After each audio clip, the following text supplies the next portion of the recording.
thoughts of self-harm, please call the National Suicide Prevention Lifeline at 1-800-273-8255 or visit suicidepreventionlifeline.org. Due to the graphic nature of this program, listener discretion is advised. Suplex City Limits. Suplex City Limits. Suplex City Limits. Suplex City Limits.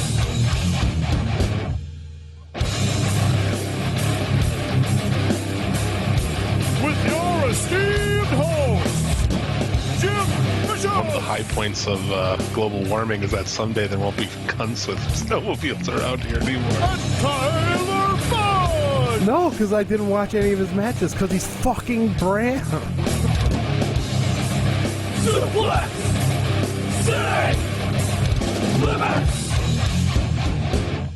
Welcome. Thank you for downloading episode 226 of Suplex City Limits for August 10th, 2019. Bitch, I'm high. It's your boy, the King of Bong Style, Jim Fisher, and he's everyone's favorite Canadian. My co-host. Bitch, I'm fries. I'm Tyler. I'm Tyler Fudge. Yo, bitch, I'm fries. Suplex City Limits available for listening where fine podcasts are found. You can follow me on the show Twitter at Suplex City Limit. Follow Tyler at the Federation. If you like the show, consider supporting it by picking up a t-shirt at Pro Wrestling Tees. You can also donate on our PayPal, suplexcitylimits at Gmail, like Bad Motherfuckers, Big Body Sam, Aaron Echoes. There's somebody else who was on. Who the fuck else is it? What? What are you talking about? Somebody else who donated on our Deep in Your Snatch, Cody Hatch. Oh, shit. PayPal's harder to keep track of. It is. Right now, one of them's being like, I didn't give him any money this month. he still says it because he's fucking high all the time and doesn't know the difference. I'm just not going to tell him. Yeah. Well, you know. I'd do the same thing.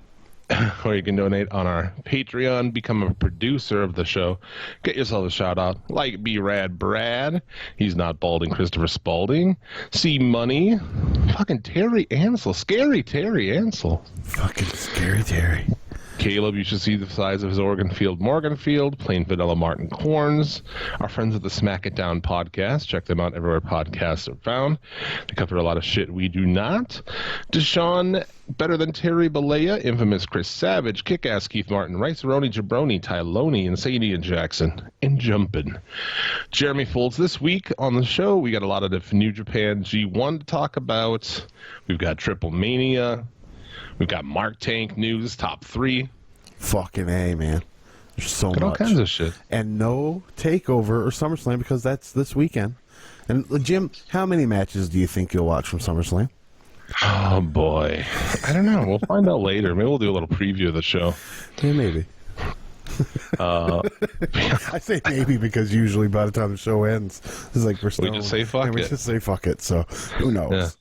Don't want you to listen all the way just in case, because, you know. Yeah. But what will be at the end of the show will be a message from a listener that was not played weeks and weeks and weeks ago that my stone face didn't see. Yeah. Well, there you go. Whatever day it is, whatever time it is, here it's a Wake and Bake Saturday special. Damn right. So let's get into this shit, as we do every week with the top 3 after a word from our sponsor.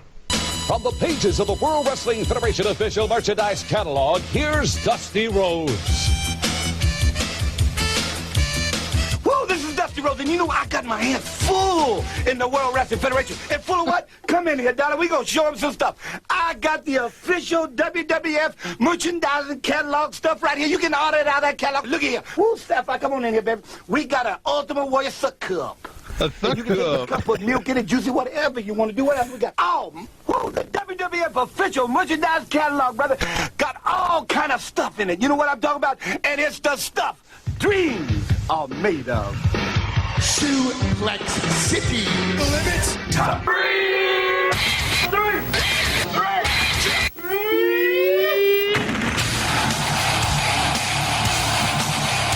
Suplex City Limits Top 3, our top 3 matches of the week. For the Ultimate Warrior Thuck Cup. Suck up. Yeah, no, thank God. Thank God for Viva JD for sending that my way. I edited it down a little bit to be the typical 30-second mark because it was over a minute. But I edited it down just to get the suck up. Because I remember every time I used to watch WrestleMania 6 every goddamn day when I was a kid. And I would mimic the Ultimate Warrior or Hulk Hogan in that match. And that was the commercial that would play every single time. And I What is fucking the loved suck it. cup? Like with the straw built into the lid, right? Yeah. It's an Ultimate Suck Warrior. It's a cup. white Ultimate Warrior cup with Ultimate Warrior face paint with a lid on top and a straw. So suck up. Probably goes for about $50 on eBay. What? Now I want to find out. Honestly, I never heard the term suck cup. Anyway, I think that's just dusty. he's so good, dude. Even that, I'm just like reveling and listening to him in that little clip. Like, fuck, he's so good. Okay, yeah. So I got a picture of it here. It's definitely probably going to be in the episode artwork for sure. Just suck cup. Suck up. All right. This week's top 3, brought to you by Thuck Cup. Take us through, man. I suppose Ospreay versus Kenta. Yes, Ospreay and Kenta, which, well, going into this match, I knew I was going to enjoy this match just because it's a guy that I've wanted to see really open up, and that's Kenta, against a guy that could really make him open up, which is Will Ospreay. And Will Ospreay can bump like a fucking champ for him. And, you know, the match itself was very... I don't know. To me, it was a little too long. I don't know if I'm in the minority there, but I'm pretty sure Jim will agree. Yeah. I thought it was a little bit too long, but Ospreay getting the win really helps his case being a junior, and they've been really treating the juniors like shit during this tournament. Really, like they're For the not. most part. Yeah, for the most part, like they gave Shingo a big win too as well, but we'll get into that in a second. But yeah, what did you think of the match? Yeah, I dug it, man. I really am enjoying this Kenta shit. He is a new inductee into the Hall of Fame now. The Suplex City Limits Hall. Who was the other one that went in there? Ishii. Ishii, yes. And to note, not Flash Morgan Webster. Yeah, I was like, bro. Come on. Viva La JD sent over for our consideration Doug Williams due to his impacts, no pun intended, on the British wrestling scene. That's still being reviewed by the board. Oh, the Doug Williams being a... Yeah. You know what? I would give it a pass. Not in a bad way. Like, I'd be like, yeah, if I was on that board, which I'm not, so don't hate. I mean, you are on the board. Well, yeah, you're on the board. Okay, well, I try to stay as far away from the board as possible. But, I would say Doug Williams is deserving for that part. You know, just being when you're doing UK guy. Yeah.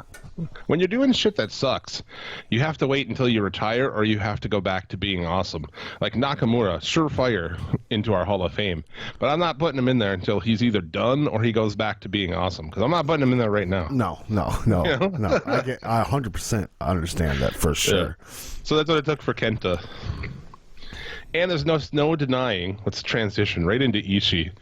Ishii or Ishii, dude? I go by the adage of Ishii, just because there's two eyes. I wish I knew which was right. I know, right? I hear both being said all the time. On commentary, they say Ishii.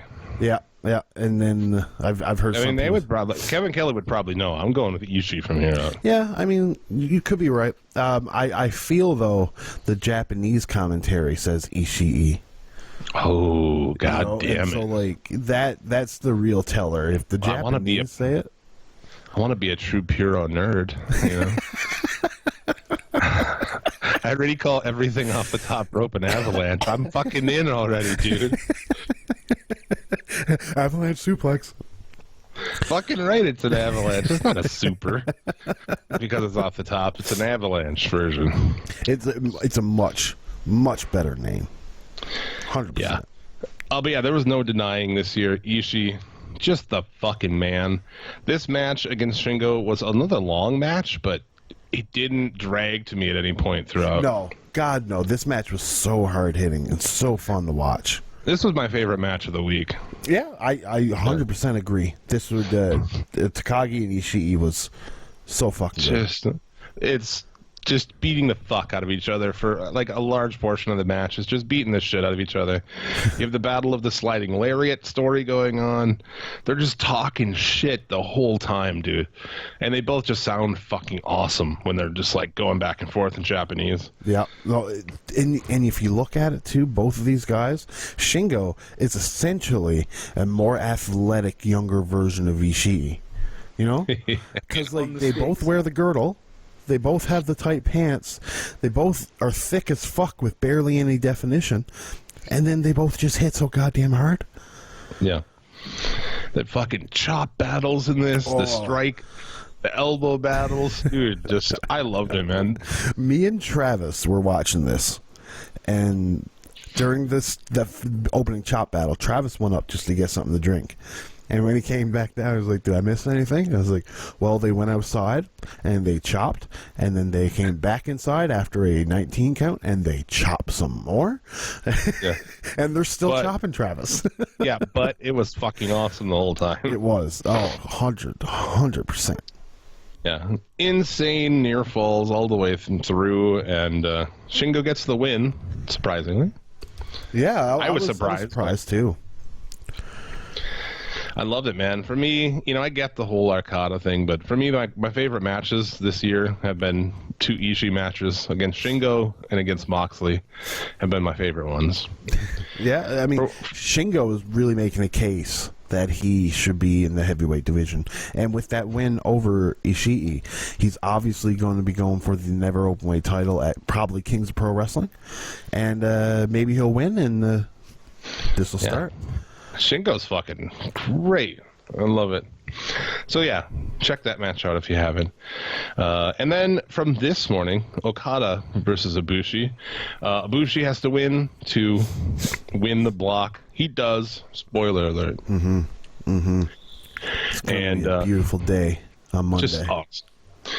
Crowd was going crazy back and forth, and they were smart enough to milk it, Yeah. The crowd's just fucking going nuts. Oh God, back and forth, and the bell rings, and they just stand there for I don't know, 5 minutes. They did a Hulk Hogan rock. Yeah. WrestleMania. Oh, dude. This is exactly what they did, just less people. Everyone does it, but I've always noticed that from Hulk Hogan over the years. Like, he was super smart about that. Yeah. Where if the crowd's going fucking berserk at the beginning, and you don't have to do anything. No, just you fucking let that crowd be berserk, and because while they're berserk, they're not going to see anything you do anyways. They're just more into the atmosphere. So you let them come down a little bit, and then now it would work a lot better if you were a worker, not Hulk Hogan, when it comes to going and getting the crowd back during the match. But I mean, that's debatable, dude. I mean, like, well, in the 80s, but not in the 90s. In the 80s, he could do it. I'm more based on me watching Nitros and everything now, because like it's all garbage from Hulk Hogan except for his promos. Yeah, definitely. Well, what are you gonna do? He's fucking old. Yeah, but like you see his stuff in Japan, like when he left the WWF the first time and went over to Japan, he's doing like all these fucking just technical wrestling. The first time I saw Hulk Hogan do an enziguri, my mind was blown because it was way fucking later. Yeah. And people are like, like Hulk Hogan does all this shit in Japan. Like, what? And you see it, it just blew my fucking mind, dude. He had to, right? He had to do it, or they just weren't going to have him there. Well, I think too is like for him, he got to do it. Here Vince didn't want him doing any of that shit. Vince wanted him to work that. They wanted him to work that big, fucking slow powered. Not really. I don't know, not doing that kind of shit. Well, I mean, that's always been Vince's MO. You know what I mean? The big power lumbering guys that walk around and slowly beat face off. So yeah, I mean, obviously he didn't want to keep on doing it because he went right back to it. So. Yeah. This match, just that perfect. Okada's such a master of, but just that build. Just starts slow and builds and builds and builds until it gets just fucking like fever pitch. Yeah, really good shit. He's so good at that. That there's a case to be made that he is the best wrestler of this era. is an easy case to be made because of that. Because, like, if you ask yourself, what does Okada do that's so special? And, like, most people come back to you, like, he's got a really good drop kick. Right? The first thing I was thinking. Right? So, like, and that's usually it. Because it's not his body. Like, many guys joke that Okada's never seen a gym a day in his life. So, like, it's not that. So, but it's the stories that he tells, and everything he does is so good because if he's going to do a move, he knows how to do that move before he does it. So, he's just a consummate professional, and little things like you just said are the reasons why he is so good. Indeed, sir. Thank you, sir. Fucking run into my microphone. Jim's doing fucking jumping jacks there, or what? I'm just running into my microphone. But yeah, I was totally into it when at the finish I like let out an audible, sound of excitement at 7 this morning in the dark in my fucking living room. Yeah, no, I've yet to see it. But it's one of those things I will be watching this afternoon for sure. It sucks that you're going to lose out on all of the will he won't he excitement, but yeah, no, that is not the coolest thing in the world, but hey, man, what can you do? So there you go. That's the top 3 of the week. A really tough week for the top 3. We could have picked a variety of matches from Japan.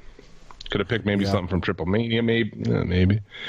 Lots of good shit out there. So let's move on from there. Do you want to talk about Triple Mania? You watched it, so like I feel watched a little bit of it. Like, you can talk about Triple Mania, and I will slide in with stuff that I know. Yeah. Okay. Because I seen Cain Velasquez, because after I seen that GIF on Twitter, I had to. Then I seen the Young Bucks and Lucha Brothers with Kenny Omega and what was his name? What's the guy that was with him? Oh my God, the Radio Kid. The Radio Kid. Yeah. And I seen the main event and little bits and pieces elsewhere, because like I just scroll through, and like when it would open, I'd be like, "Who's this?" And I watch it for like 5 seconds. Sometimes I got really into it, and I just keep on watching it, like Aerostar's entrance. So you go. What the fuck, right? Yeah, I watched the whole show live. I watched it all on Mexican commentary. Oh, I listened to the English was good. I couldn't get it because I didn't watch it live, and the only thing I could find of it the next day was Mexican. But I wasn't heard about that. Yeah. They speak Spanish, don't they? Yeah. Right. After Triple Mania, I spent like a day and a half trying to learn Spanish like I do every year. And you failed? Every year. After the year, I'm like listening to it. I'm like, buenos dias. Like, and then I get like to a point where this is fucking bullshit. I'm not going to do this. I can't do this. Jim, I'm going to try to redeem myself here with this question. The Spanish in Canada, when you speak French, it's different than the French you speak in France. In France, people will look down on you for speaking that French. Is it the same with like Mexico and like Colombia and Spain? Like, do they all speak like different varieties of Spanish? Oh, I'm sure they do. So therefore, the cocksucker will speak Mexican Spanish. Yeah. Okay. Just had to redeem myself there, especially for my snafu with Canadian geography when I said that Iqaluit was a territory when Iqaluit is a town and Nunavut is a territory, or the other way around, one of the two. I don't know. I think you and the dude who pointed it out are the only people who knew what the fuck you were talking about. Yeah, well, Glenn Schneider, thank you for making me feel smarter about myself. He bought 3 shirts and then he fucking told you how dumb you are. Thanks. Awesome. Good shit. But yeah, I liked the show overall. I thought it was pretty fun. I forget the name of the other guy who was on commentary with Matt Stryker. He was yeah. I've heard he did some voiceover shit on Ring of Honor, I guess, on their YouTube and stuff like that. That's fair. Yeah, I'm not 100% sure. I forget his name, but I thought he did a hell of a job. Actually, I thought the commentary was pretty good, except for the fact that like Matt Stryker's interested for about 2 hours and that's it. You know, the first like 2 hours he's like and then like after that he's just oh, fuck. Yeah, it's like he does a little bit of coke, and then when he starts to come down, he really comes down. I just think he gets bored or something. But yeah, there's a bunch of shit on the on the undercard not worth talking about. What do you think of Velasquez debut? Pretty good or what? I thought I think there's certain things that sticks out in my mind, but I'm not a big lucha libre guy, so like it's I feel like I'm ignorant in some of these things. But when it comes to Cain Velasquez wearing a mask, I think is the stupidest fucking thing in the world. I know he wants to be a lucha, but I think it's stupid. We all know what Cain Velasquez looks like. He's a big name, so maybe try to sell it with his face. And other than that, though, Cain Velasquez, what he did was good. He was really, like, what's the word? They hit all of his negativities. They showed what he could do, and he got right out of the ring, and that was it. So it was a nice little teaser. Wet your palate with Mr. Cain Velasquez. Yeah, I thought it was really good, man. I thought the exact same thing with the mask. Pretty terrible. Because it just doesn't make any sense. I mean, that's what he wants to do, but you got to show his face. That's the whole point. Well, yeah, like on the poster, he's got his face there. Right? Yeah. So you go in, and it's like, where's Cain Velasquez? And it's like, everything is covered on his body but his pudgy upper body? Really? Yeah. Like, what? I thought he did a hell of a job, though. He looked pretty good in that. No, he did really well, and more athleticism in his body than is in a lot of the people in the American scene trying to do this. How long? Oh, go ahead. Sorry. Well, no, like he's a guy from MMA that's doing pro wrestling, but he's actually doing pro wrestling and not MMA. Yeah, that's it. He didn't do a pro wrestler era MMA style. He's like, I want to be a fucking luchador. I want to be a real wrestler. I want to wear the fucking mask. I want the whole thing. I want the Mexican flag. Yeah. He stumbled that thing though on the way to the ring pretty fierce. He was having a hard time with that flag. How long? Until WWE signs him up and they do fucking Velasquez and Brock in a work fucking match. It's possible. I do with the AAA partnership though. I see him going to AEW before WWE. Well, they just offer him a bunch more money. I mean, well, yeah, no, but like they could offer him a bunch more money, and there's a reason why Cain Velasquez went to AAA to train and trained in Mexico. I'm pretty sure if he wanted to train at WWE, they would have easily done it, If they signed him, he would come in as a fucking MMA style, Yeah, of course. They would never have him doing like hurricanranas and shit. No, man. No, because like in a way, it is a little goofy to see such a big guy do a hurricanrana. Oh yeah, but it's goofy in a way where it's like, holy fuck, this guy can do that. But it still looks a little goofy. But I like it. Yeah, it was cool. Other points, I'm just looking here what I got. Oh, dude. So, earlier in the show, Conan comes down, he cuts a promo. First off, he needs help down the steps. Yes. Which is like, woof.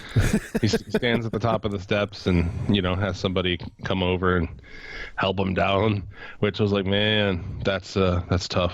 Suplex City is Hall of Famer, a guy I fucking love as a dude, as everything. But that's rough. And he's in the ring cutting a promo, and the missus walks by to go outside to smoke a cigarette. And she, no shit, there's no audio because I'm listening with headphones. And she's like, is that Fat Joe? Swear to God, dude. She thought it was Fat Joe.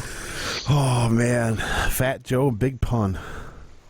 Yeah. Fuck yes. It's a name I haven't heard in forever. It's probably been like since Jenny from the Block was the last time I might have heard Fat Joe's name. Yeah, right. They had that mixed tag match, which was, was pretty good. Vanilla Vargas was really hot but terrible. A lot of ugly shit in there. That fucking one girl jumped to the outside. Did you see that bump? Maybe jiffed somewhere. It's like the one where she misses the ladder and just... Yeah, Marvella, I think her name is. I've seen that one, yeah. She had to go to the hospital or something, didn't she? Yeah, dude. Well, fuck, man. Fuck. Unbelievable. Every Triple Mania, you can count on 3 things, okay, that are so certain in life. Ref will fuck up. 2, a woman will seriously get hurt. Yeah. And 3, many botches. So, I mean... Yeah. I thought this one actually overall was much less of a train wreck than most Triple Manias have been. Yeah, lately. And you cover a lot of that with a somewhat competent commentary team. So yeah. During the men's rumble, what do you think of Conan? First, Conan comes out, and he comes out from the side this time. Very smart.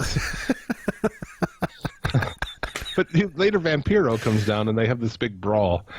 And that was from last year. Yeah. Dude. So they waited an entire fucking year for this. And then, like, is that it? I hope that's it. Please let that be it.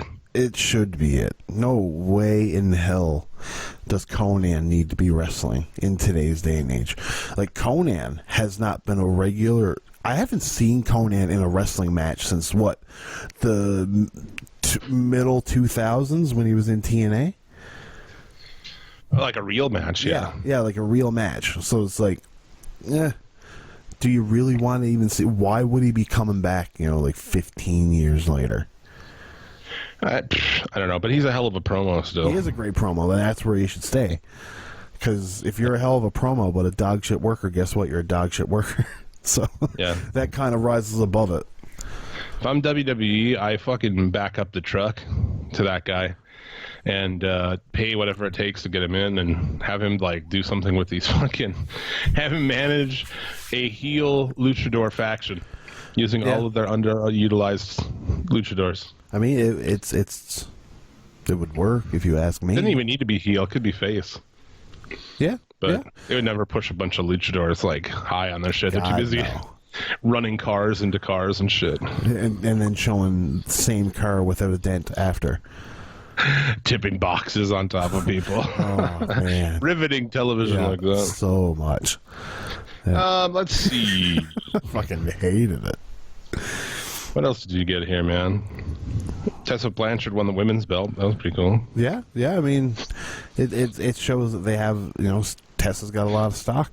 She's is this the match worker. where that bitch ate shit? She might have been this match where she ate shit. Chick Tormenta. Chick Tormenta. Hey, what a name. Yeah. But that was pretty good. Omega challenges Phoenix to a one-on-one match for the belt that Phoenix has carried and never defends in Mexico. Because he's too busy being a tag team. What's that, the Mega Championship? The what now? The Mega Championship, is that what he's got? I think that's what it is, yeah. I would have to research that. Yeah, but I would imagine that would take place at MSG? You would assume. Yeah. I don't know. I think that I read some, I think it was Lucha Blog that mentioned that they originally wanted this match to be on AAA, Triple Mania, but Omega and company were a little hesitant on doing it so soon or something like that. Well, that and are we going to let Phoenix beat Kenny Omega right now? I don't know. Well, Mexico, going into his match against Moxley, I would rather not lose anything high profile like that. But I mean, that's something you got to look at when you're in partnerships with other companies. Not beat guys at certain times. I don't think it's crazy, to have Omega beat Phoenix, coming up for that. I don't think it's crazy either. It all boils down to if Omega wants to work Mexico a bunch. Yeah. Because it's a completely different beast than Japan. I thought it was fucking crazy, honestly. Like, watching it wasn't lost on me, how fucking crazy 2019 wrestling is. Like, Kenny Omega's at Triple Mania, wrestling in a six-sided ring. This is bizarre as fuck.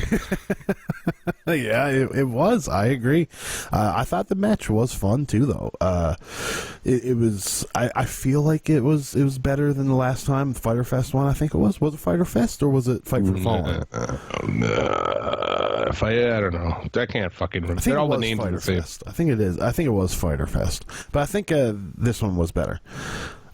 You had a lot more of a flashy style because, they're in Mexico. The Lucha Brothers, they come out always looking like fucking stars. As soon as they open up that curtain and that music plays, as soon as you see them, it's just like, these guys are it. These guys are stars. These guys are big fucking guys. Yeah. And while I'm done with this matchup, The six-man matchup, definitely. And after this Young Bucks Lucha Brothers match coming up at All Out, I am thoroughly done with this whole thing. So Young Bucks and Lucha Brothers.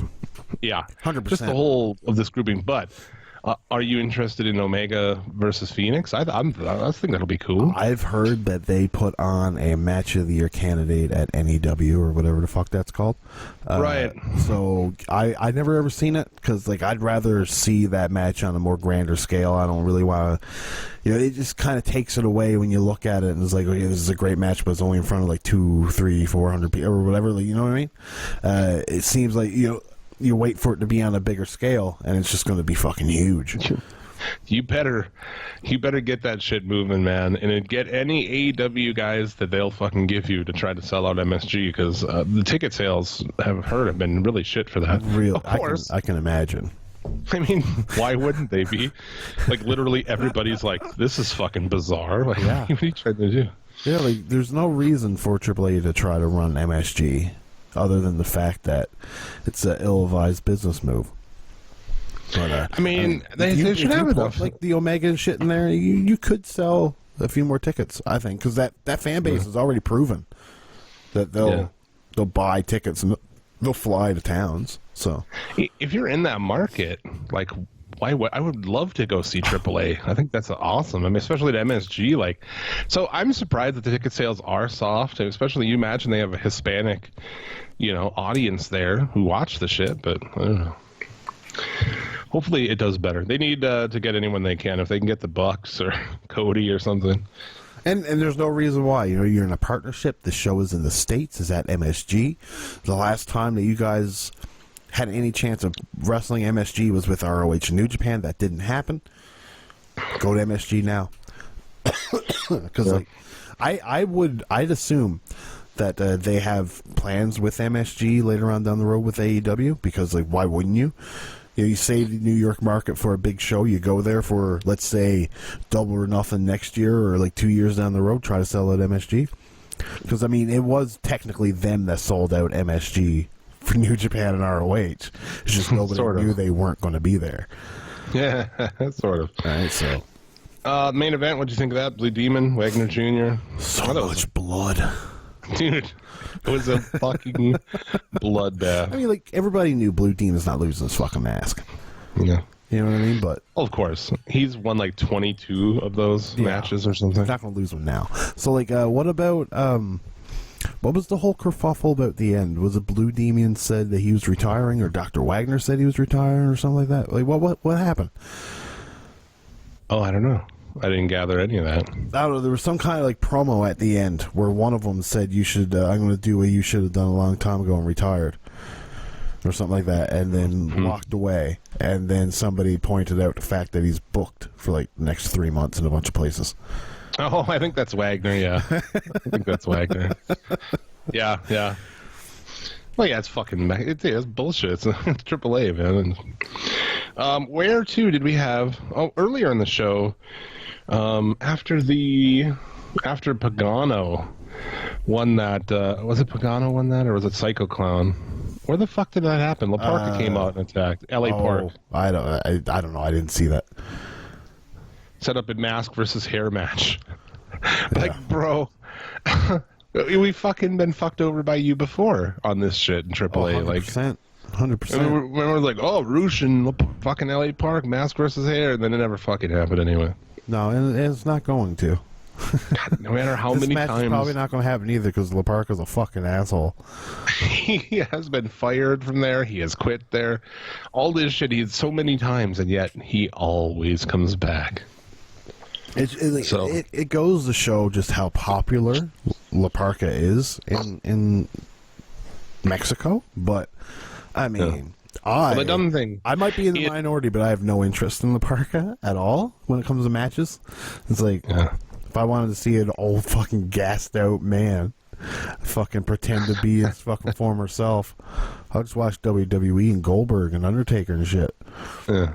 L.A. Park. Well, you got to clarify he's L.A. Park. Well, but yes. Yeah, he's I forever think he's going to be awesome a Parker. still in like a good fucking brawly type match. Yeah, you know? those matches are fun. But see, this is my problem with La Parka.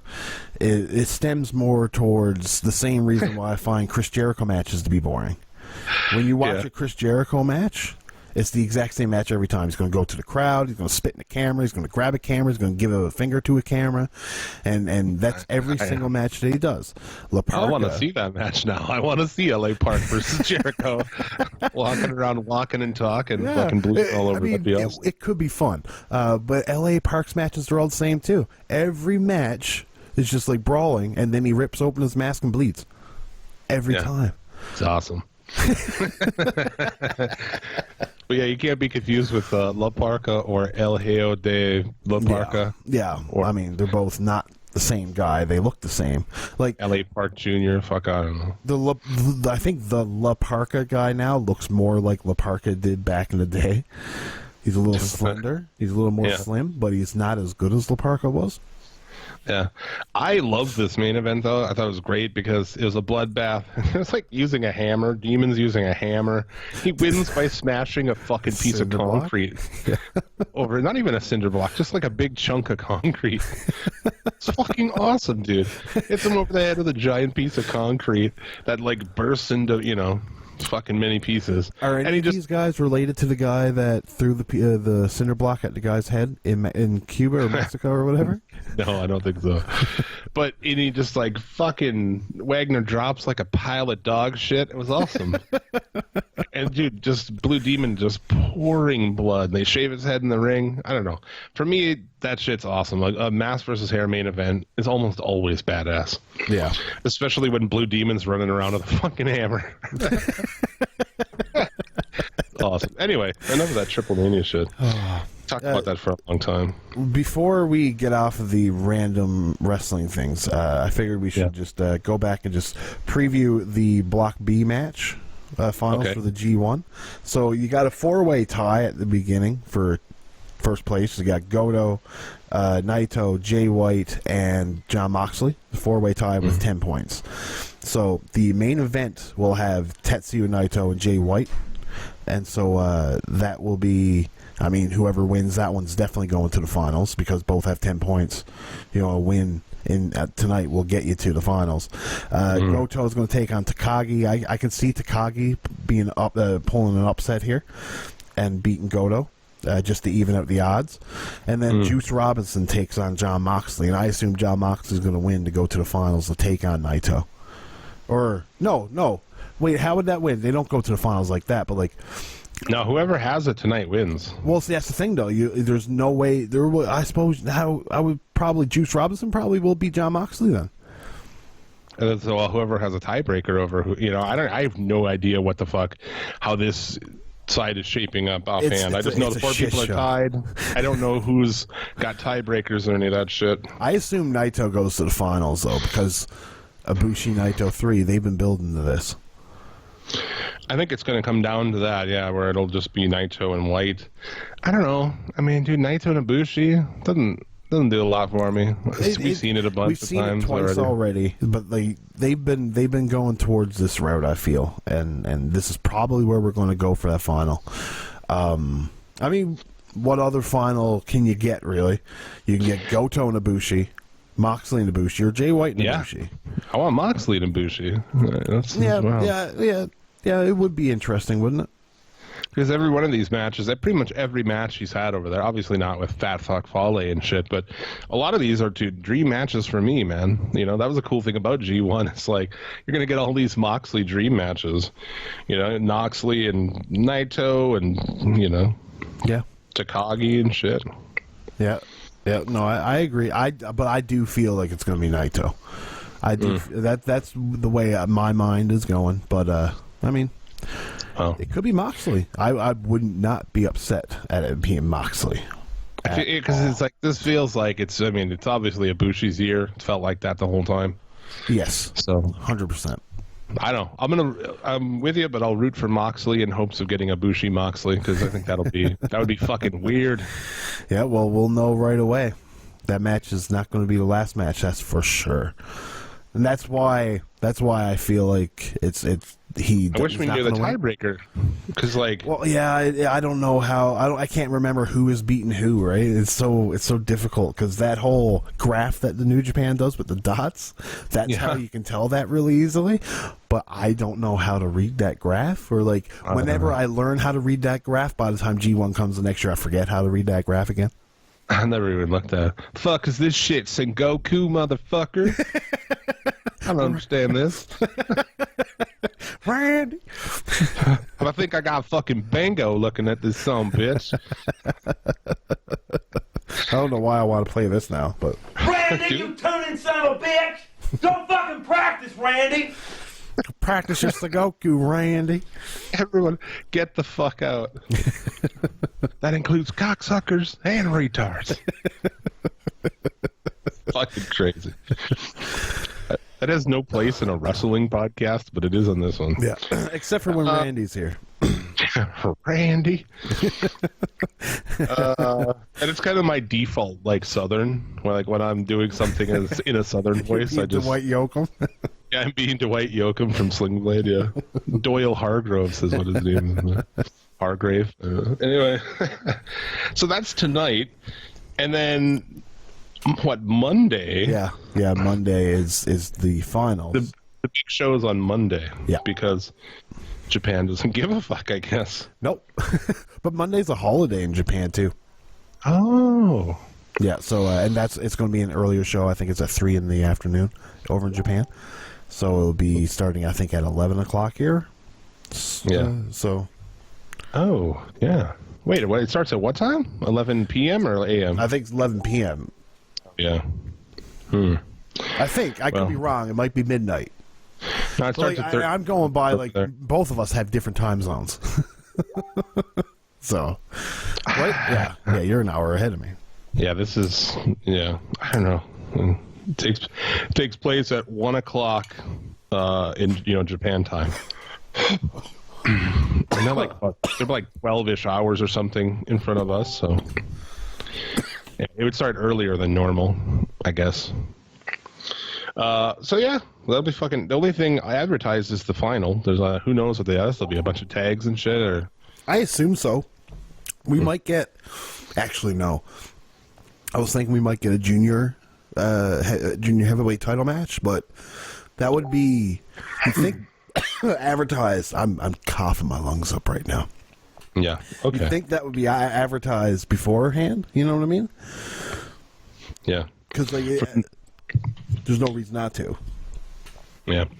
From there, we get a 10-day break from New Japan before we get into the Super J Cup from 3 shows in the USA. So that should be interesting. But they won't be played live. Yeah, because what? Because fucking Access TV? No, just because Kevin Kelly, I read an interview with Kevin Kelly, and he was asked if he was going to be at these shows for the Super J Cup, and he said, no, we're going to be doing that in post. And are you fucking serious? Yeah, no, that's 100% what they're doing. They're going to be doing the, I don't know, man.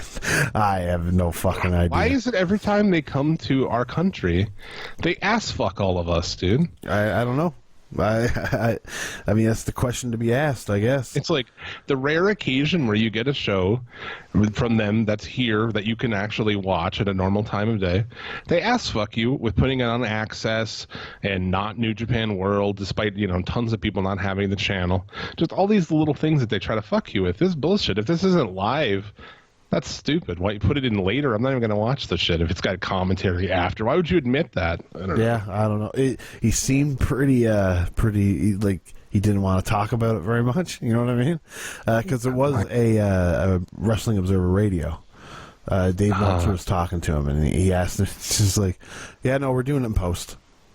Commentary in post sucks dick. It does. It's horrible. But, I mean, what can you do, I guess? Never mind that. I was going to give it a good go, but now, fuck that. Well, I want to see Amazing Red and I know some of the other people they've got. Anyway, moving on. Yeah. So let's get into it. We got a fucking ton of news this week, so let's get into that shit. This week in the news, Gary Hart is getting immortalized on television, and WWE is going to buy Fight TV. I'm Jim Vicious, and this is news to us. Fight TV shit, man. Fight TV came out and they say no, but that's what everybody says. Well, I doubt they would come out and say it was. Yeah, dude, that if that's true, that's fucking disgusting. I get it. Yeah, why they would, but that is fucking gross. I really hope it doesn't work out. Cunty motherfuckers, you. Yeah. But I mean, the only upside to that, I guess, and this is only for AEW, Bleacher Report Live. You know, AEW's kind of distanced themselves from Fight TV in a bit. Yeah, and so at least they have something figured out that they could use. But for every other company, Fight TV is so essential to their core audience that fuck. Yeah. Like, what would WWE do? Would they buy it and then shut it down, or they would buy it? They would give these companies much less of a cut than they're getting right now, and not give a fuck about it and let it die. Or I don't see them just buying it and closing it, or like being gatekeepers and just like, no, you can't be on this. Oh, absolutely. Like you've got Scott Steiner on your show. You can't be on this. Your usual cunty fucking bullshit, and you do anything outside of then they'll kick you off, and whatever percentage you get right now, if they buy it, I guarantee you it'll be a lot fucking lower. Yeah, I agree. I think the exact same thing. God, I hope that doesn't happen though. God, I really do too, and it would be a shame if it does. Hopefully that this is all just smoke and mirrors, and it's not an ounce of truth to it, but who knows. Yeah, very terrible. One of the news we got, NWA is coming back. They've announced taping dates for a studio wrestling show.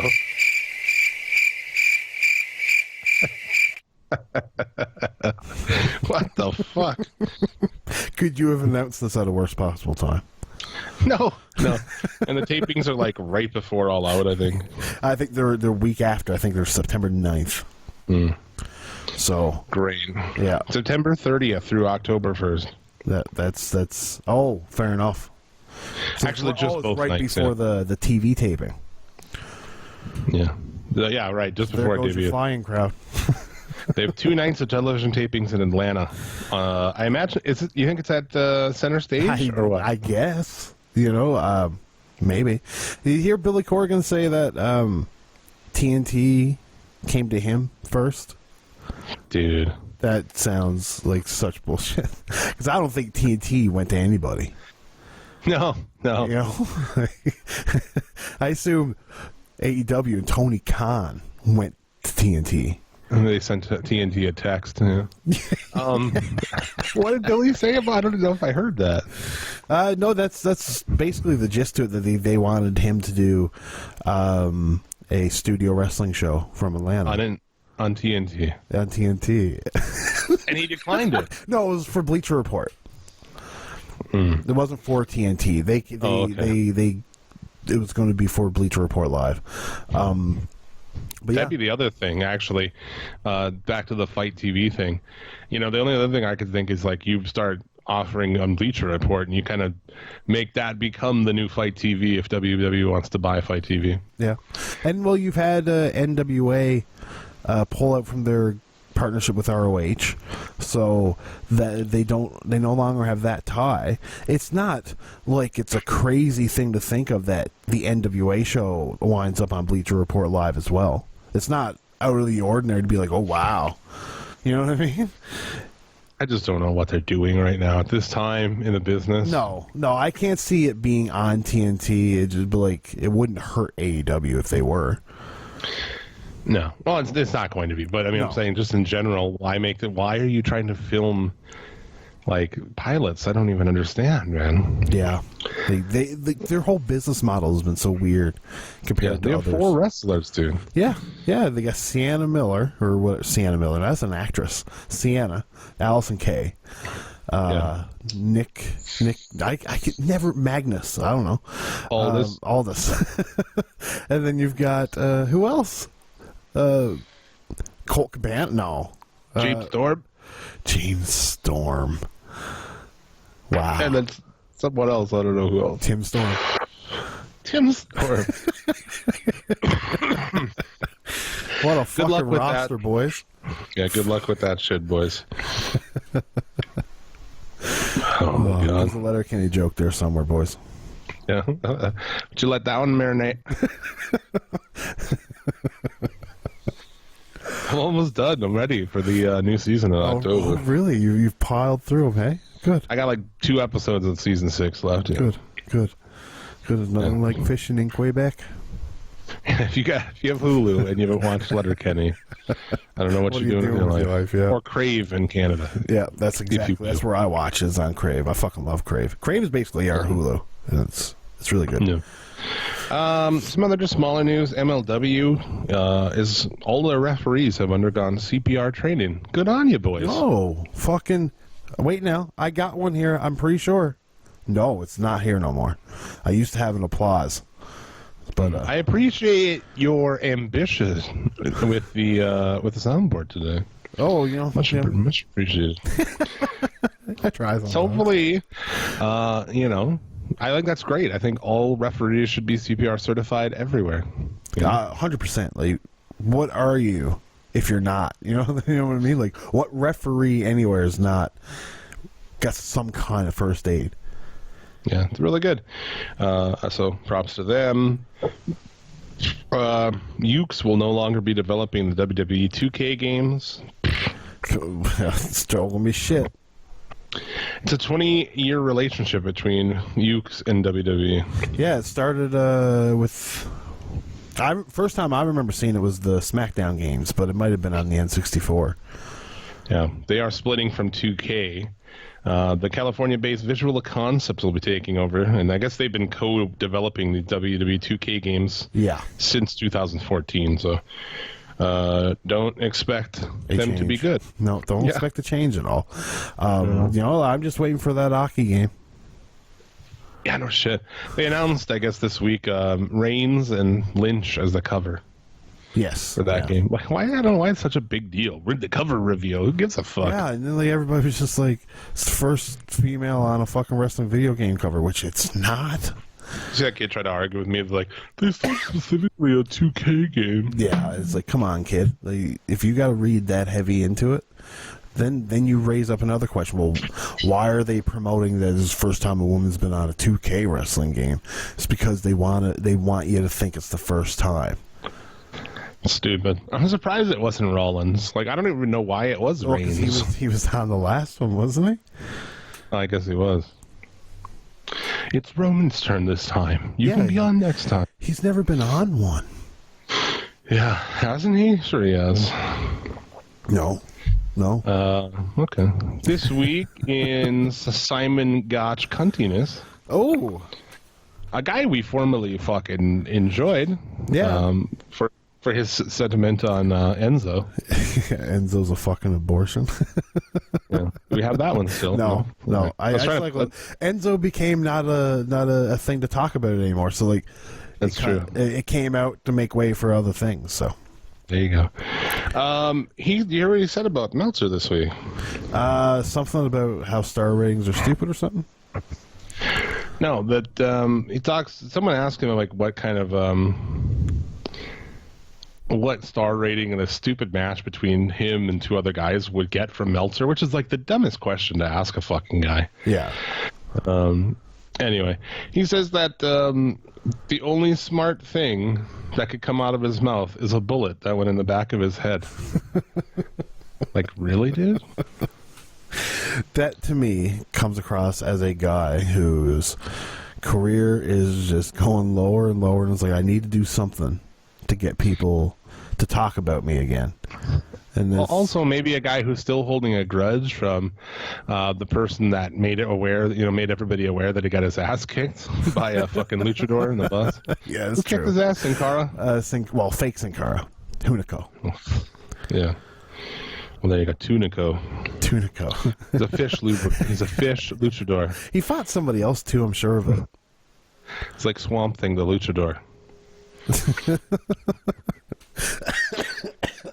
Well, like, are you making a joke about Swamp Thing getting canceled after one airing of an episode, or did that happen? Yeah, just like recently. It's turned into a 2-part miniseries in Canada on Showcase. That tells you how bad it is if it's airing on Showcase. Kenny versus Benny used to be on Showcase. Well, yeah, but their sitcoms were okay. Like Trailer Park Boys were originally on Showcase. Mm-hmm. But like when you're looking at like that kind of show, like we're going to play you a miniseries exclusive to Showcase. It's like, shit, hey. It's another great, one of the best Canadian shows ever, Kenny versus Benny. I've watched really every episode of that show about fucking 50 times a piece. Really? It's just, they're on YouTube. Every episode of it's on YouTube, on his channel, in full.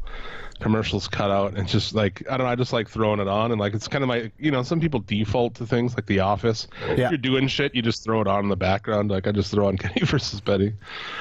I get you. Yeah. I'm that way with that 70s show, really, basically. Yeah. It's like the holy trinity of Canadian comedies right there, maybe. Kenny versus Benny, Trailer Park Boys, and Letterkenny. Well, I'd say for my taste, probably, yeah. Because, I mean, like, what else is there really Canadian Kids in the Hall. That's funny? Well, Kids in the Hall, I suppose. A lot of people liked a show, Corner Gas. Never seen it. It's about a gas station. Get right out of town. This guy that works at a gas station in a small town that comes in. Roddy Piper's daughter, Teal, will be competing at All Out. Mm-hmm.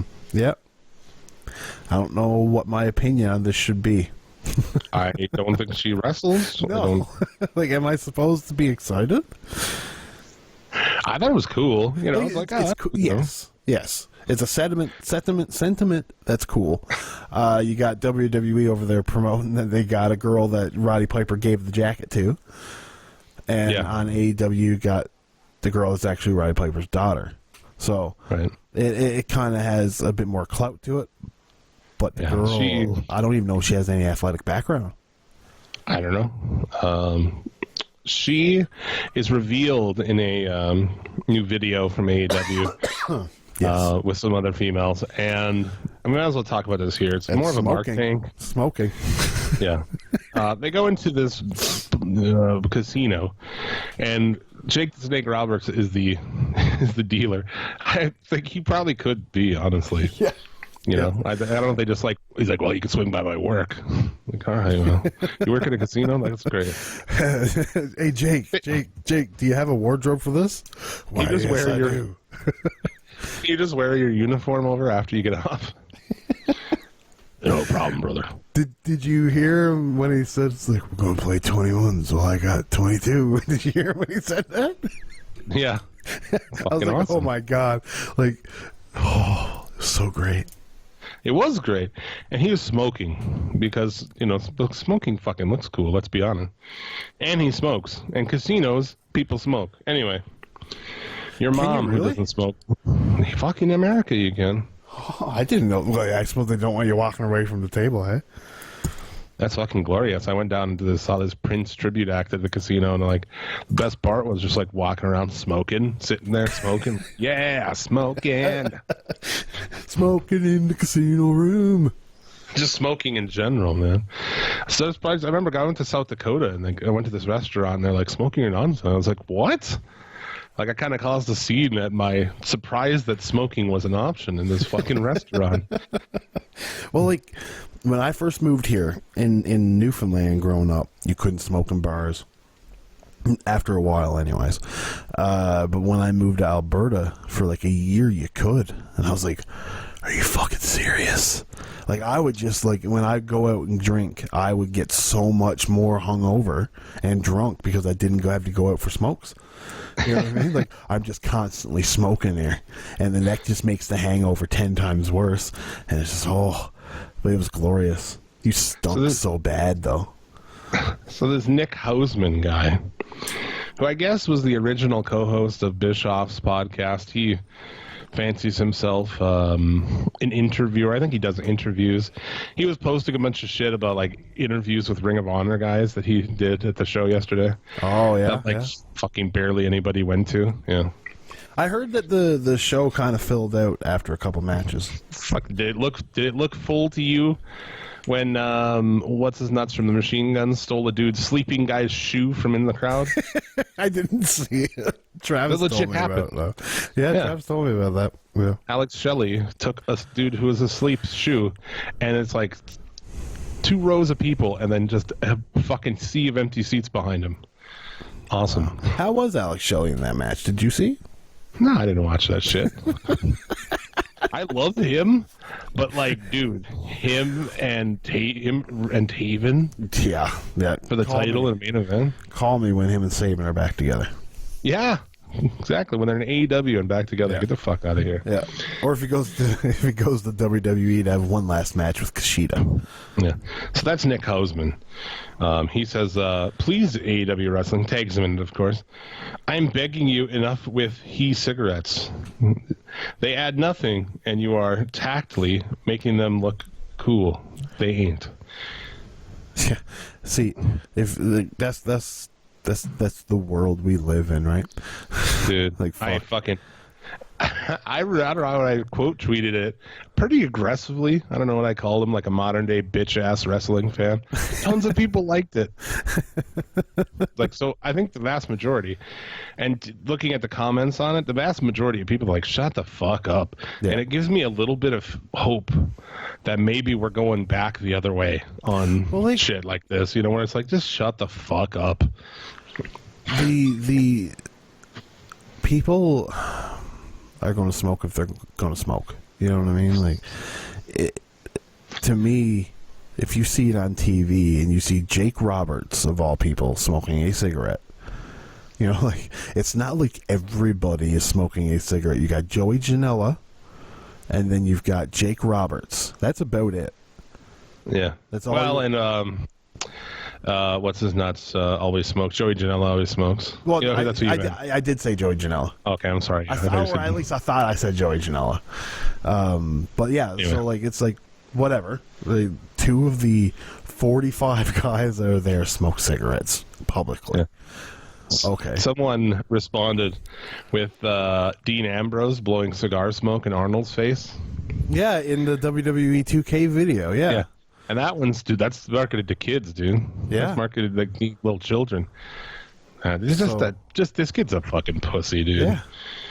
I hate that shit. I'm sick of it. And I'm sick of it in general, but I'm definitely sick of it in the wrestling community. Just like, fuck off already. Yeah. So exactly. Yeah. That's like a penis. Like, you'll see people bitching because I know Stranger Things got a lot of flack for it on Netflix for Hopper smoking. Yeah. But like, who gives a fuck? Yeah, like, are you going to call, like, if a show has a guy doing drugs, you're going to call them and be like, hey, I'm very upset that this character did heroin because it's making heroin look cool. So you wouldn't do that. You're worried that he's smoking, and you're not worried about like anything else. I don't. It's so stupid. It's just that's your hill to die on, man. Like, fuck, you need better priorities. Yeah, dude. Anyway, so yeah. As he inhales a fucking big hit of weed, and I'm about to light a bowl here, so yeah, I apologize. Only reason I'm not smoking a cigarette is because I can't smoke in here. That's a lie.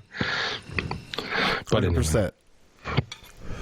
Are you part of that rule too? Is like people like, you can't smoke in here. Like, well, yeah, that's cigarettes, but you can smoke weed everywhere. Yeah. Oh yeah. No, that's my idea. Because like, weed doesn't like stick. You know what I mean? Like, if you open up a window, that weed smell is just going to go away. the problem with cigarettes is I'm gonna share it with somebody else. and all the gases and the poisons. Right? That's what probably stinks with the tobacco so much, not the tobacco leaf itself. Yeah. What else we got, man? This indie wrestler. He's fucking Jeremy Ganger. He was working the door at the Ned Popper's bar when this shooting broke out in Dayton, Ohio, and he was hitting the leg and stuff like that. But he's an indie wrestler. Yeah. And everybody should fucking book this guy because you can get a better baby face than that. Right? He was like part of stopping. He get shot too, though. Well, I guess he got like shrapnel, I mean, close enough bullets. for a wrestling gimmick. Right? Like, yeah. Fuck. So, yeah, it's fucking awesome. I was so shocked when this is just a callback to the Federation. Crush debuted or re-debuted on Raw here recently, in like the October-November era, and he literally. The gimmick is because he's fresh out of jail, right? Is that he's in jail with chains or whatever? Yeah, like with the fucking tattoo on his face and the dreadlocks and stuff like that. So it's just they ran with that gimmick. Fuck, this is a gimmick you can easily run with. I got shot by a nightclub shooter, and I helped save the day. Come get me. Yeah, like come get me. It's like. I just think if he's a fucking super babyface everywhere, I would bring him in. I was talking about that on the Wrestling Overdose show with a boy Shaheen. Shout out, check that out. It's out everywhere. We talk about a bunch of shit. He's a hell of a dude to bullshit with, man. He's great. Yeah. So check that out, Wrestling Overdose. But yeah, we talked about it there, and like, what a fucking babyface, man. It is though. It really. I would is. hire him. AEW. Something like that, I'd bring him in. Atlas Security or whatever the fuck it is. And then bring it from there. Just bring him in and have him do something. Yeah. Security, that's a good idea. Especially the company that's against gun violence and does the show for gun violence. I mean, it's a no-brainer to hire him. There you go. Solid. I don't know. Ring of Honor signed former Impact star, air quotation, Joe Hendry. There's your turnaround, boys. He wasn't in Impact very long, was he? Oh, no. Joe Hendry, if you're not familiar, is the guy that's known for his music videos before his matches. Yeah. And he was the hometown hero, Joe Hendry. It's fucking awesome. Yeah, 100%. Yeah. Perfectly fine wrestler. He's not a bad wrestler at all. But I mean, he's got a gimmick and something that does work to what I think is a niche audience. You know what I mean? Like, not everybody's going to look and be like, yeah, this Joe Hendry shit's great every single night.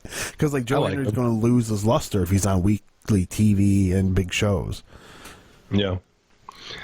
I guess we'll see, man. At least they're still signing people despite, where they're at. Yeah, but I mean, that's who they're signing, though. They're not really going. They're being like, who's the best guy we can get? Well, fair enough. All 4 seasons of Lucha Underground available for streaming, I believe, just in the U.S. Nope. I did not. Lies. Everywhere. It works in Canada. Tubi TV, Tubi TV. I know some people who've been watching it on there, so yeah, it's good shit. That's the first thing when I got tagged in that post, I went on there immediately to see if I can watch it, and I could. Might have to go back and watch it all sometime. So good. I fucking miss it. That's just more, although it's just sad because it's like, oh, definitely season 5's not happening now. Yeah. I mean, they've lost everybody. There's no way they can do it. No. And you can't get in the wrestling business right now because there's way too much happening. So it's a bummer, man.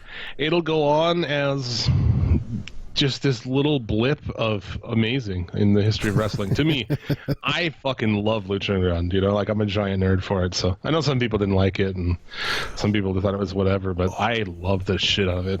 I thought it was fun TV for like the time. You know what I mean? Like, it would die 10,000 deaths in today's climate, I think, just because of the vast majority of wrestling that has sprouted up now. Yeah. It would easily get lost in the shuffle, but like back, like I'm talking like this is some ancient time. It was 4 years ago or whatever, maybe a little bit longer. But a lot's changed, man. A lot has changed. Like back then, I know our schedule was so much easier. You know what I mean? You had like just a couple of shows on a Wednesday night. It was Lucha Underground and NXT. Like that was a mind blower. How we got 2 shows that night? Like what? Yeah. And now it's just like holy fuck. Yeah. I hope we can get back to it sometime. I hope that somebody can kind of take the idea of like us, of the show and go with some kind of just that you can do these like whatever the fuck you want outside of the ring, as long as you're kind of keep it separated and film it right and everything like that. So I don't know. Anyway, I would like to see it go there too. I would like somebody to at least adopt the good elements of Lucha Underground, because there was some downsides, but like they were very minimal. The upsides, though, very well, in my opinion, outweighed the bad. Yeah. What else we got new? Anything else? Oh, fucking talks about NXT being on FS1 for 2 hours on Wednesdays against AEW. Oh man, and it's not going to be the NXT we know. You know what I mean? It would be like all the fucking schlubs probably. Well, what NXT do you know, man? This is a topic worth discussing. That fell way the fuck off. I haven't watched it in a couple months. There's nothing happening that's interesting. It's not good. We're back to this and the other shit they have going on. Like this show, I'm gonna watch it tonight. Probably. No, I will too. But it's not like it was. It was not like, oh shit, is there a match you're like excited about? Really? I mean, for me, not because of the matchup, but just because I know it's going to be a good match. The Johnny Gargano and Adam Cole. Of course, it's going to be a good match, but unfortunately, I've seen it so many times. Exactly. We haven't seen Johnny Gargano have another match other than that for so long, and it's like. Is there something wrong with Johnny Gargano that we don't know about, and he's being hidden knees, so much? I think. Just fucked, are they? I think he's got some knee issues. I don't know, but I'm just done with it. Notice it 2 out of 3 falls, which I'm not a big fan of either. Yeah, no, I get you there because the first 2 falls really don't matter, and then like they've basically addressed that, and it's just like William Regal's like, I know what the 3rd fall will be if we need it. It's like, okay, so now you're definitely making sure that we know there's going to be a 3rd fall. Well, yeah, of course. But yeah, I mean, so NXT going directly against it's, I get it. Again, it's another thing where it's like, I get it, but dude, honestly, it's just so cunty. It's so cunty. Yep, I know it is, but they're going to do it. And honestly, it's either going to completely bury AEW, which I don't think it will. FS1 is not going to bury TNT, but. I mean, it's either going to do that or just make it more popular, and just get more people watching. If they do that, it's like, I guess you watch one. Well, it's, are you going to watch any of these live? I question whether I'm going to watch any of these things live. I mean, the first AEW, obviously. But week to week, will either of these shows, well, definitely not NXT, but will AEW keep me watching live every week? That's something that nobody can answer. Only, just the people that watch WWE live every week, like that version of AEW will be, and they're already around. And I mean, I'm going to wait and see until they'll get me on the first week. More than likely, they'll get me on the second week. But after that, will they? I don't know. They're completely unproven because they're not going to be doing these Double or Nothing shows or these All Out shows every week. Yeah, I guess we'll see. And do I want to see those shows every week? No. I don't want to see a blow away wrestling show every single week for 2 hours. You save that for the pay-per-views. You do a different kind of format, and nobody knows what that format's going to be, and it could be fucking horrible. Who knows?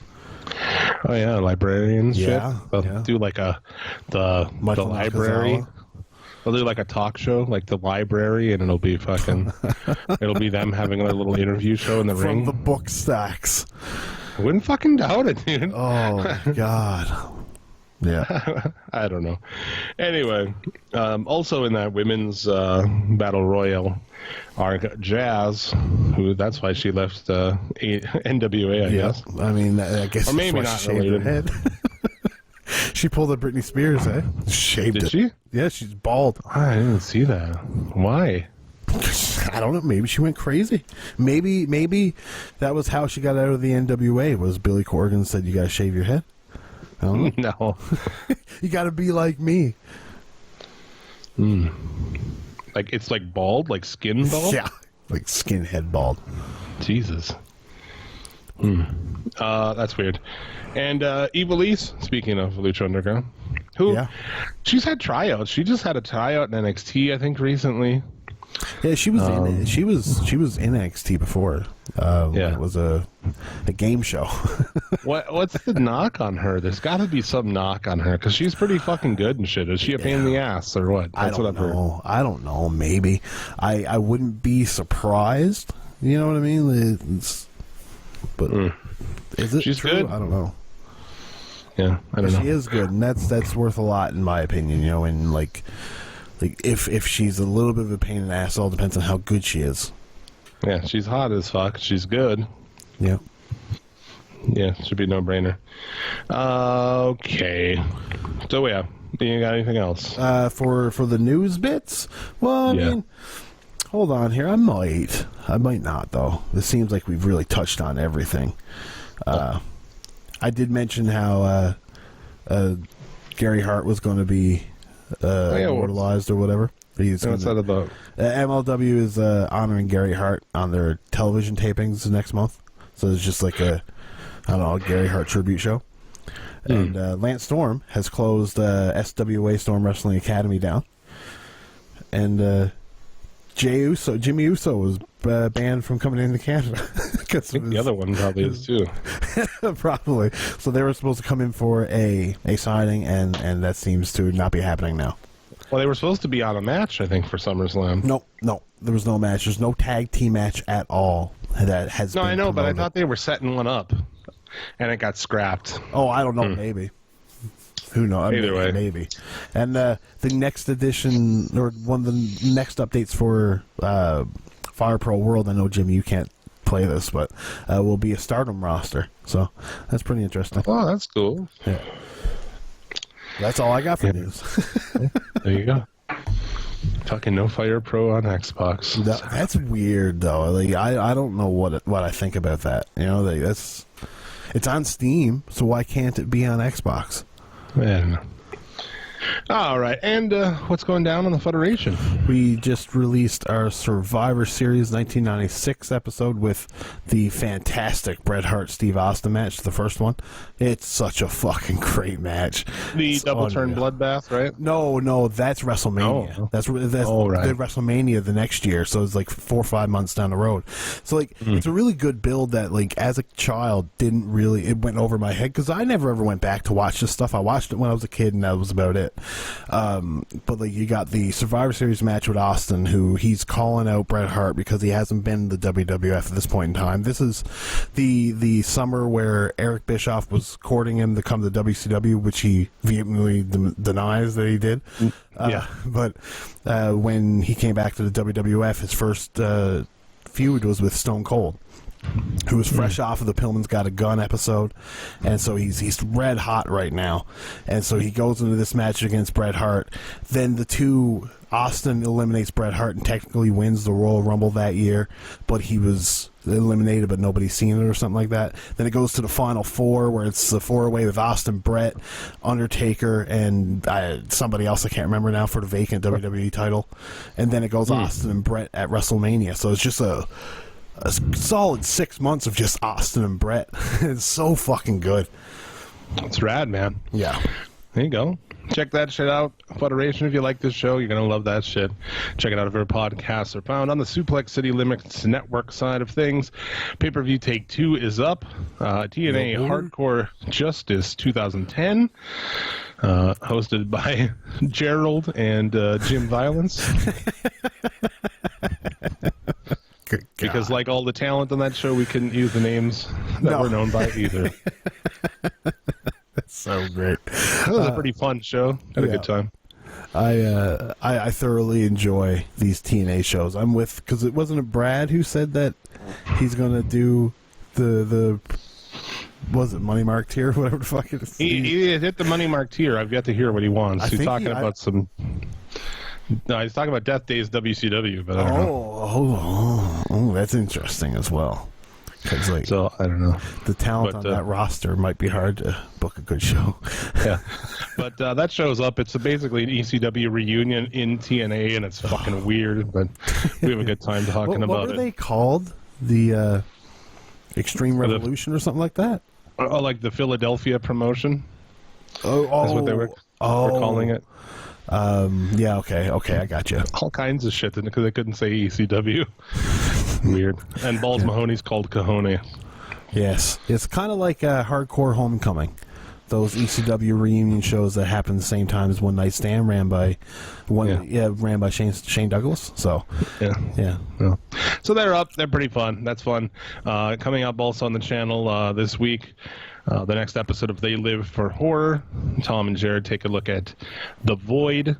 They've recorded it. It's ready to rock, so yes, that'll be coming out soon. So check that shit out. The Void acknowledged it on Instagram. They liked it, and they commented on it, so yeah, good on those boys. There's some pretty good artwork shit they got there, too. Yeah, by Tyler Fudge. It's just, like, ripped off completely, but, like, whatever. Yeah. It made it look nice. There you go. So yeah, check that out. Got all kinds of fucking podcasts to help you pass the time in your life. So let's move on from that shit to this week's Mark Tank, and it's a doozy. After a word from our sponsor. Get in on all the sounds and action of the WCW with the Electronic Nitro Wrestling Arena. You activate the sound. Hear the call of the Wolfpack as Kevin Nash struts up the runway. Launch Macho Man from the top turnbuckle. Hear the snap of the ropes as you fire Goldberg across the ring. It sounds just like I'm at a match. Lowering Sting from the rafters.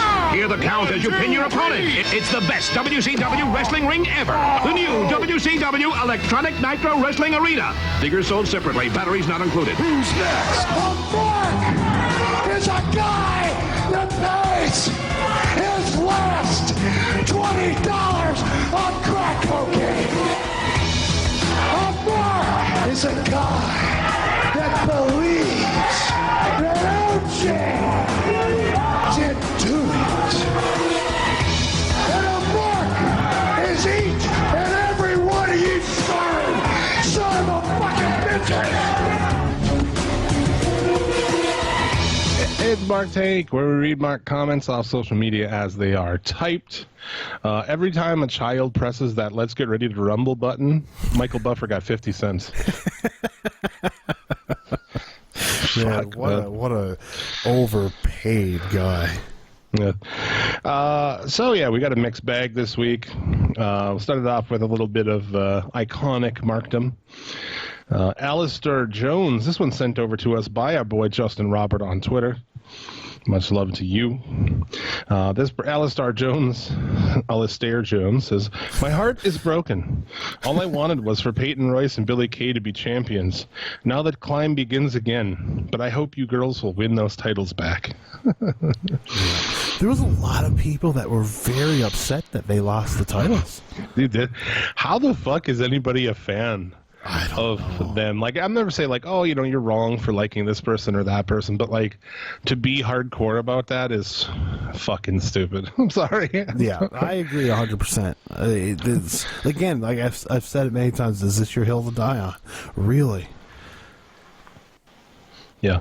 I try not to be the elitist, but it's like when I'm watching these matches, like this morning I'm watching Okada Ibushi, and it's just like there's these wrestling fans who just like, don't even know what's happening or, don't watch these things, and like they're worried about, who hit Roman Reigns' car and so on.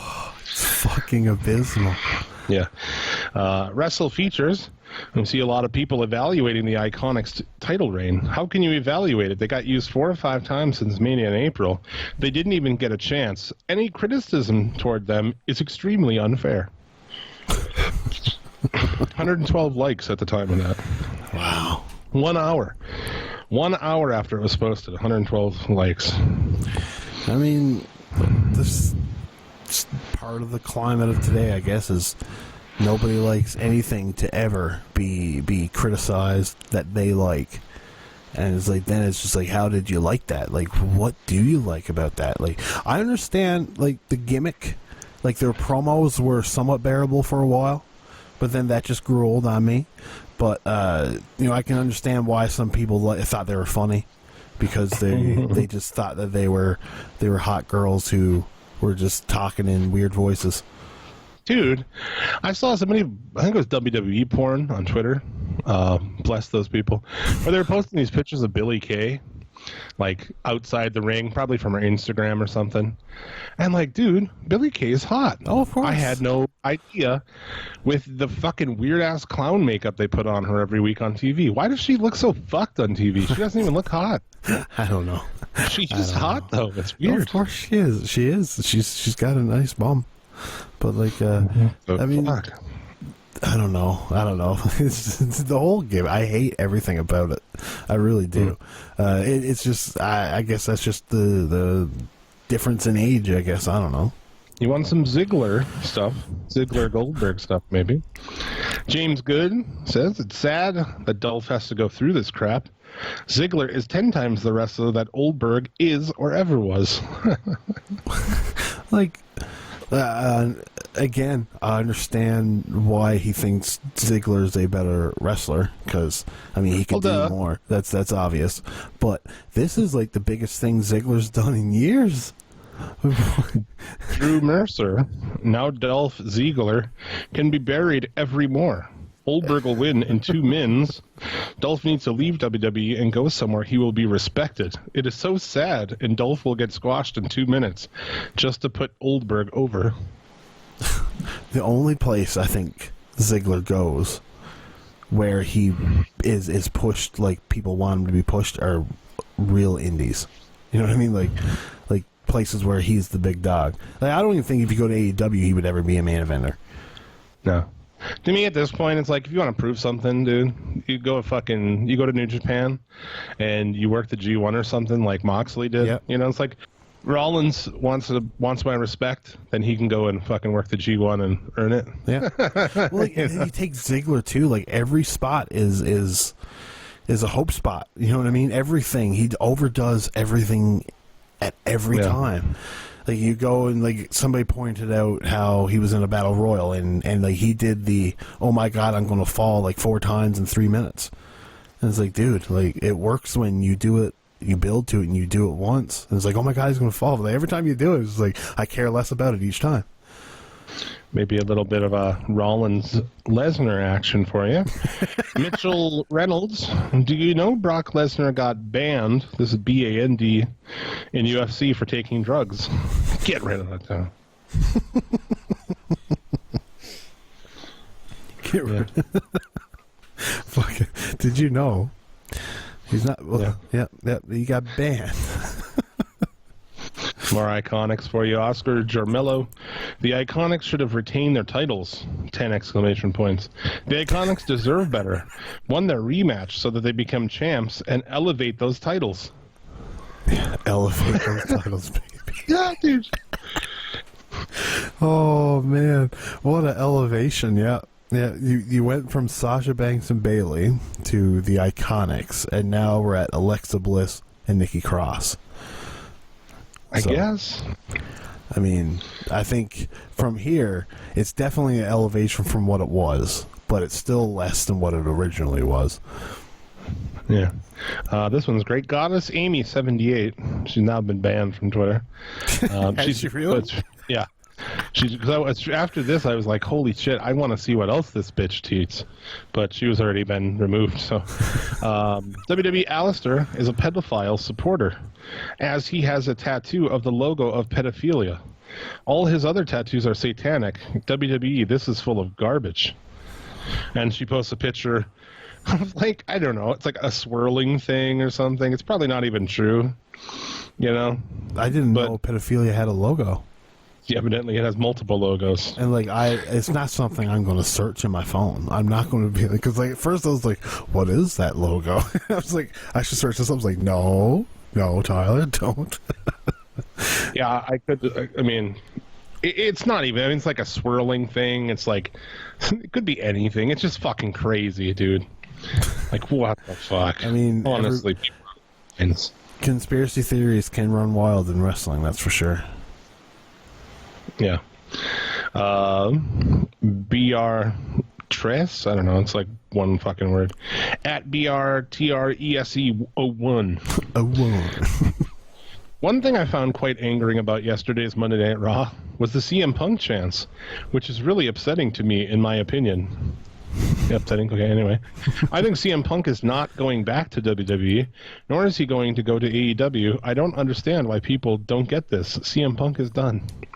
The CM Punk chant in WWE is not people like, you know, like, oh, I hope he comes out or something. It's just, it's the way you show WWE that you don't like what's on in front of you right now. That's all it is. Yeah, pretty much. It's not that they're hoping that. I think in a way it's like they chant CM Punk because they're just like, CM Punk, save us from this. You know what I mean? It's like the defiant chant. Yeah, you know? Yeah. It's become that go-to. Gene DeFilippo. I hope Undertaker can stay in the shape he was in tagging with Roman, and that Sting can get himself into much better shape for a WrestleMania match. Hopefully this is Goldberg's last match. I watched an interview where he said he was sorry. Actually, this doesn't even fucking matter, the rest of it, dude. The fact and that Sting can get himself in much better shape for a WrestleMania match. What? Yeah, but you got to include what he continues to say though, because then he goes on to say, "I hope this is Goldberg's last match." And it's like, what? Yeah. These guys are all old as fuck. Why are you thinking one old man should wrestle when another one shouldn't? So, why do you think Sting was like 60, literally 60 something, and a fucked neck? Yeah. It's got a couple more here. This one's the last two are about the Roman Reigns thing, where like boxes got pushed on him. Yeah. Sing says this happened cause WWE management are weak. No safety for best wrestlers. Wow. Yeah. And this week's winner, dude. Oh. Monique Honeybuns Webb.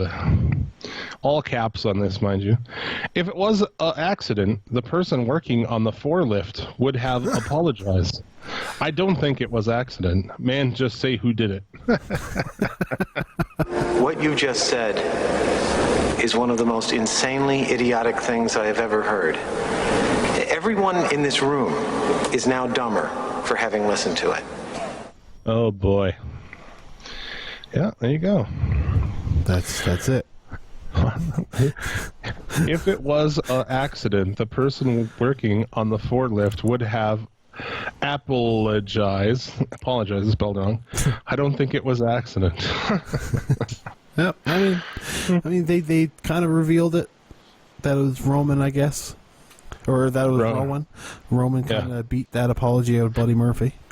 Dude, it's so great because it's like not only the car thing where it's damaged and then it's not, which if you hit a car, why wouldn't? I don't even understand it. You know, I don't understand. What was his purpose? Like, was he trying to scare Roman Reigns? Because he obviously wasn't trying to kill him, or he's just the worst driver in the world. Because Roman Reigns barely even needed to get out of the way. I thought it was Jimmy Uso, actually. Right. Or Jeff Hardy, one of the two. It's his drunk cousin. Yeah, right. No shit. I don't know, dude. Terrible. Fucking terrible. Garbage. Absolute fucking garbage. Speaking of garbage, SummerSlam is this weekend. Oh, man. I don't even know what matches are on this show. Great. Let me tell you. Okay. No tag matches. You got... I knew that. Cruiserweight champion Drew Gulak defending against Oni Lorcan. I mean, it would be a good match, for sure. Yeah. Will anyone care, though? No. No. Will anybody see it live? No. I think Gulak retains in that one. Yeah. Trish Stratus versus Charlotte Flair. Yeah. I mean... Charlotte's going to go over. Do you care about this? I mean, it's kind of... No, I don't at all. Mm-hmm. I don't know. Like, Trish Stratus was never, to me, a great women's wrestler. Trish Stratus was a woman wrestler that overexceeded her the expectations given upon her because she was supposed to just be a diva, and she kind of learned how to wrestle and be comparable. But she by was no like means was she ever great. One of the hot chicks who could kind of work. Yeah. Like. They had two. They had her and Lita, and neither one of them were great workers. Lita had a moonsault, and that's it. Shitty one. Goldberg defeats Ziggler in a squash, Obviously. I assume. People are talking maybe Undertaker will cost him the match. Sounds like people are thinking that they're going to come back around to Goldberg and Undertaker at Survivor Series. I hope not. AJ Styles versus Ricochet. I mean, which on paper is like that should be a hell of a match, but like, will it be anything but just kind of an average WWE match? I don't think it will. I don't know. I don't think so. I don't think they do that shit. You know, they don't really. WWE does not do tremendous matches. That's just not anything they do. It doesn't matter if two guys that were awesome on the Indies or whatever the case is. It just never translates. No, not usually. I agree. Like, even you take that with AJ Styles and Nakamura. Like, they had a match in New Japan that was absolutely tremendous, and then they do one at WrestleMania. It's dog shit. They did like fucking a ton of matches, and they all sucked. Yeah. So yeah, that could be good. Balor Wyatt. I'm interested to see Wyatt's entrance. Yeah. See his gear. Yeah. I'm interested to see how he's going to work. If his ring work changes at all. What exactly he does to Finn Balor because he's obviously going away for a bit. Yeah. That could be something. Kevin Owens versus Shane McMahon. If Owens loses, he will quit WWE. Yeah. No. Dude, if you saw the way they built to this on SmackDown was some of the dumbest shit. Oh, I've heard about it. Like, they made Kevin Owens look so stupid. Yeah. So I'm sure Owens will beat McMahon and Kofi Kingston versus Randy Orton. Yeah, no, I don't care. They're trying to tell the story from 10 years ago. Yeah, from when I didn't watch. So I didn't watch wrestling or WWE back then. You imagine they put it on Orton? I wouldn't even be surprised. I wouldn't be surprised at all. Oh, terrible. Orton is just, I fucking don't care at all. No. Bailey defending against Ember Moon in a very cold fucking angle. Yeah, I mean, like, that match can be okay. I don't see it getting more than like 5 minutes, though. 7 minutes. I'm going Bailey to retain. You got Becky Lynch, Natalya submission match for the Raw Women's Championship. Yeah, I mean, two real submission specialists there. I feel like I could see him do it just because you know how they are, right? They'll just put it on Natalya because it's in Canada, and yeah, I could see it. I could see it too. And then your main event, Lesnar, Rollins. Yeah.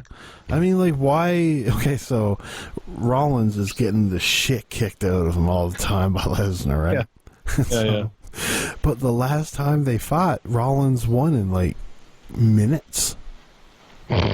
Clean as a fucking whistle, too, basically. How do you build this guy up to, like, your goal should be building him up as a credible opponent for Lesnar, and instead he just gets his ass kicked every week. And then this week he's an idiot and comes down on crutches and tries to fight him.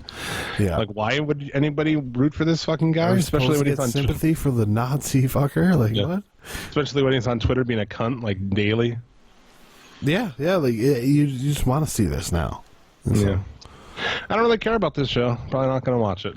I definitely won't be watching it at all. I might check out a couple matches, but that's about it. Long, I bet, dude. Oh, yeah, 5 hours for sure. Gross. Yeah, that takeover's tonight, so there's no real point to talk about that. No one's going to listen to this before then. Yeah, I mean, there's a select few that will. Well, there you go, but... I mean... I don't know. Whatever. It's all... I mean, just go listen to our review or our preview of WrestleMania Takeover, and then it's basically the same show. Yeah. Pretty much, man. Yeah. I think we had... Yeah. Oh, yes, we do. Yes. I have a question, too. Okay. Just random.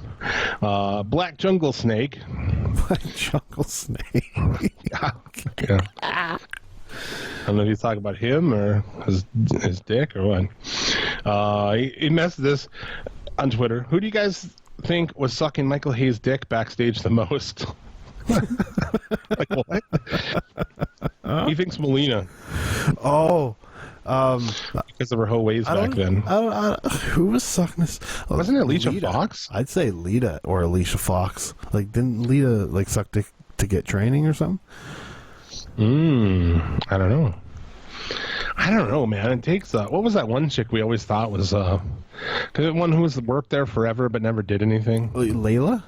Torres? Eve Torres. Yeah. Yeah, probably. She worked there for like 9 years and like never did a thing. She feuded with Zack Ryder once, and that was about it. Yeah. Yeah, those all are options. Pat Patterson, another option. Presumably Darren Young. Oh, Jesus Christ. Oh. God. What are you gonna ask? You're gonna ask us of all people a question like that? Like, not expect. I mean, these are the questions I expect to be asked. Really? Yeah. Honestly, we really established ourselves as the go-to kind of fucking podcast for shit like that. Yeah. Yeah. Oh yeah, but you said you've unearthed some old messages. Yes, I have. So this one was sent to us. Let's see here, July 2nd, maybe something like that. Okay. So let's see here. I'm sorry for not getting it played. Oh, there you go. Hey there, guys. I just want to say I fucking love the show, eh, boys? We got the, it's a good show. I love the wrestling. It's fun. It's good. Arm bars, arm drags, takeover, Hurricane Rana. Fucking love it. Let's go do some more shows. 200 fucking episodes. That's fucking great. That's 200 more. Maybe fucking 300 more, 400 more. Fucking A, buddy. It's fucking A. Oh, Canada. Oh, America. Let's keep them going. Right on. Oh, fuck. Thanks for the message. Thank you. Fucking awesome. Yeah, so that was a delayed 200th episode. We are at what episode now? 226. 226. So yeah. Who is that from? Trox on Twitter. Oh yeah. Okay. Much love to you. Yeah, we used to have a way. Well, we still have a way technically for you to send voicemails. Yeah, I usually get them. It's only been him that I've never gotten them. I remember back when we had a lot more time to fill on the show. Yeah. There'd be like nothing. It'd be like Raw and SmackDown, and just like the weekly shows. It'd be like, well, we don't really have anything to talk about, but now we do. So I suppose you can still send us shit, but like, ask a question or at least make me laugh or something. Yeah, like that was funny. That's funny as fuck. Right. It's like, man, back in the day with AM sports talk radio, like if you were called in, like fucking call in and bring that shit. You know what I'm saying? Like Rome would just hang up on